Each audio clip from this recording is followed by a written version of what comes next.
హాస్టల్లో రొయ్యలు తినాలనే మా కోరిక 400 మా దగ్గర బొక్క పెట్టించిందనమాట.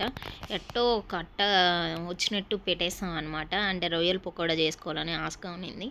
సరే అని తెలుసో తెలియకుండా ఏదేదో చేసి ఫైనల్గా అయితే రొయ్యల పకోడా అయితే ప్రాపర్గా రాలేదు, ఫ్లాప్ అయింది ఈసారి. నెక్స్ట్ టైం అయితే బాగా చూపిస్తాను చూడండి. ఇలాగ మీరైతే ఎప్పుడు ట్రై చేయకండి, మేమేదో ట్రై చేసినాము. సరే అలా నెక్స్ట్ టైం చూద్దాం. నువ్వేం పెట్టావు లాస్ట్ టైం?